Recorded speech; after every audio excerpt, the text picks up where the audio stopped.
o Sublime Peregrino, capítulo 4. Então vamos a mais uma pergunta ao espírito Ramatiz. Alguns espiritualistas afirmam que a evolução de Jesus processou-se em linha reta. Podeis esclarecer-nos a esse respeito? Bom, essa afirmação não tem fundamento coerente, pois a simples presunção de Jesus ter sido criado espiritualmente e com um impulso de inteligência, virtude ou sabedoria inatas constituiria um privilégio de Deus e uma alma de sua preferência. O que não existe. Deus não tem parcialidade. Todos são filhos dele, porque ele vai fazer um melhor do que o outro. Agora, o que acontece é o mérito, por esforço próprio. Mas vamos lá. Isso desmentiria o atributo divino de bondade e justiça infinita do próprio Criador. Aliás, não há desdouro algum para o Mestre ter evoluído sob o regime da mesma lei a que estão sujeitos os demais espíritos, todos nós. Por isso ainda confirma a grandeza do seu espírito aperfeiçoado pelo próprio esforço. Nenhum espírito nasce perfeito, nem possui qualquer sentido especial para sua ascese espiritual à parte. Todos são criados simples e ignorantes.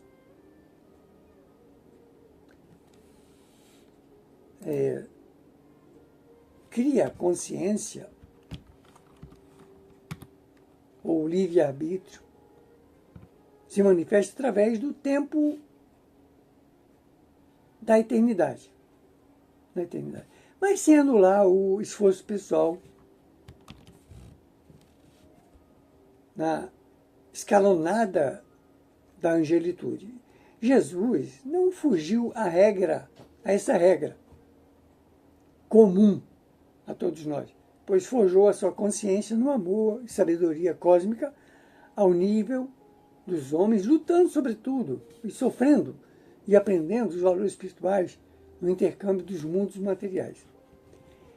Ele tornou-se um ente sublime porque libertou-se completamente das paixões e dos vícios humanos, mas não se eximiu do contato com as impurezas do mundo carnal, pelos mundos que ele circulou, né? Que praticamente nem existem mais, já se perderam no tempo, já foram dizimados no tempo, porque mesmo os corpos celestes, eles chegam a um limite que os espíritos daquele mundo já evoluíram tanto que nem precisam mais daquela vida da matéria bruta, onde nós estamos. A sublimidade da flor não reside apenas na sua conformação formosa, mas, acima de tudo, na sua capacidade de transformar detritos dos monturos em cálices floridos e odoríferos. Assim como é impossível um professor analfabeto ensinar os alunos ignorantes do ABC, Jesus também não poderia prescrever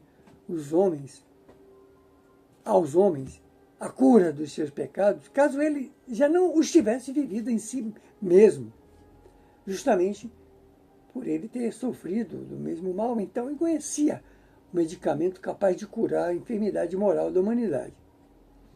Jesus, alhures, já foi um pecador como qualquer homem do mundo. Porém, ele venceu as ilusões da vida carnal, superou a coação implacável do instinto animal e seu coração transbordante de amor envolve todos os cidadãos da Terra. Um dia nós teremos que ser como ele, não há outro caminho. Não há outro caminho, temos que ir em direção a Deus, não há outro. O outro é o caminho do sofrimento. Vamos a mais uma pergunta. Que dizeis de certos autores, alguns sinceros e outros apenas talentosos, quando assegura que Jesus foi apenas um mito e jamais existiu fisicamente no seio da humanidade terrena? Responde Ramatiz.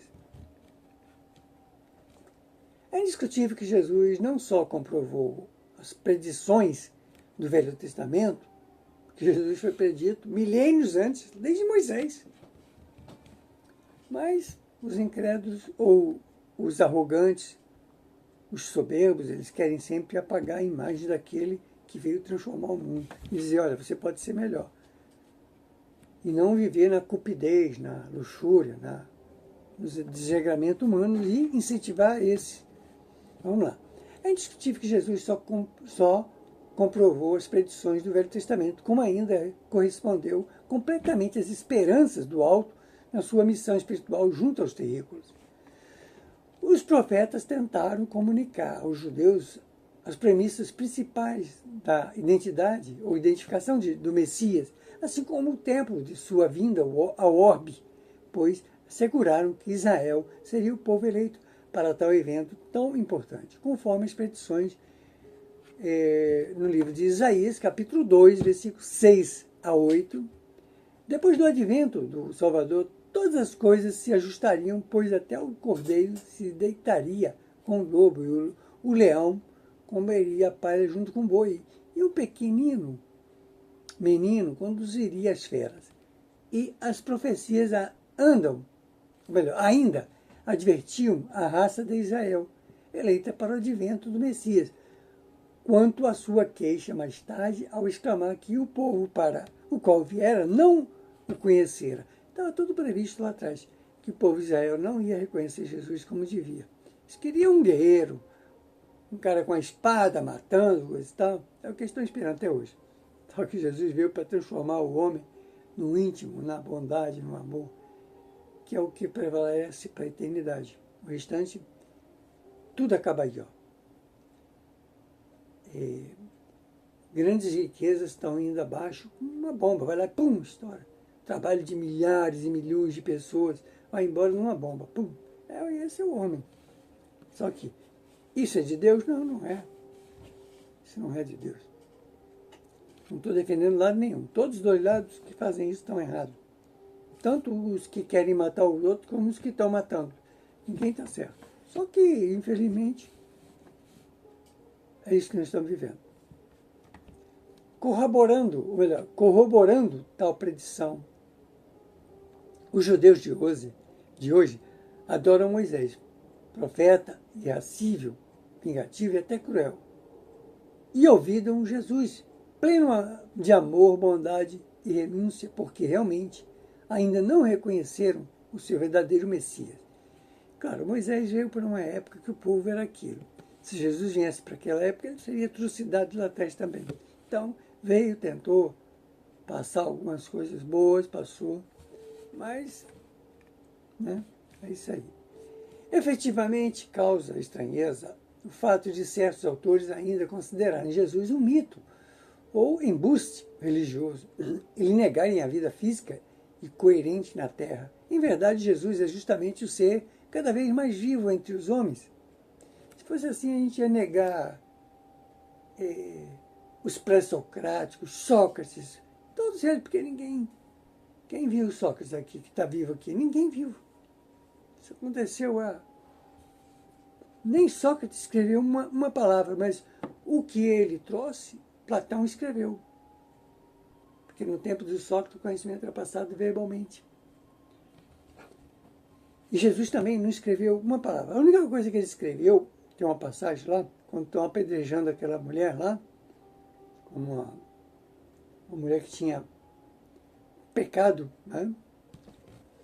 E ele vai lá e começa a escrever o pecado de todo mundo que estava ali querendo apedrejar ele. Ele falou, agora quem tivesse em pecado, atira a primeira pedra. Aí o primeiro a sair foi o mais velho, o mais pecador foi embora e os outros foram todos atrás. Ninguém atirou pedra nenhuma nela, porque ele ainda perguntou, cadê os detratores teus? Os que queriam te matar? Tinham ido embora. Em verdade, Jesus é justamente o ser cada vez mais vivo entre os homens, pois a sua doutrina, crescendo em todos os sentidos, já influencia até os povos afeiçoados aos credos de outros instrutores.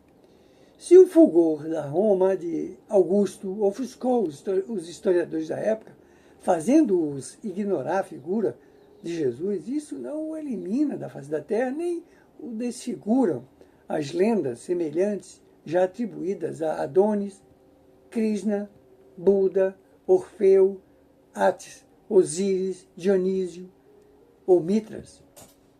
Apesar das inequívocas referências históricas sobre Aníbal, Júlio César, Carlos Magno ou Napoleão, ou mesmo sobre filósofos excepcionais como Sócrates, Platão, Epicuro, Aristóteles, Spinoza ou Marco Aurélio, eis que Jesus, o mito, entre aspas, sobrepuja em celebridade a todos esses homens famosos, porque Jesus, o mito, entre aspas, supera a realidade e vive cada vez mais positivo e imprescindível no coração da humanidade terrena.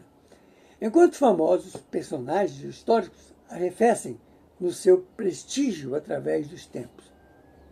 Na verdade, toda essa história aí que existe na humanidade, um dia ela vai ser reescrita, mostrando onde estão os erros. Isso vai acontecer, mais adiante vai acontecer. Tudo isso que foi desviado da verdade vai ser esclarecido. Só, Jesus diria, só a verdade ficará de pé. Em verdade, os homens já experimentaram todas as filosofias, reformas religiosas e todos os códigos morais e sociais. E, no entanto, não lograram uma solução definitiva para os seus problemas angustiosos. Está aí, estamos numa guerra terrível aí. A humanidade terrena do século XX, cada vez mais neurótica e desesperada, presente a sua derrocada inevitável, ante o requinte e a fúria dos mesmos conflitos odiosos e guerras fratricidas do passado, que estão ainda no século XXI, né?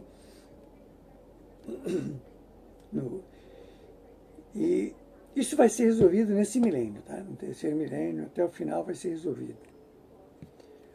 Os homens da caverna não evoluíram nem se humanizaram, apenas trocaram o tacape pelo revólver, pela metralhadora,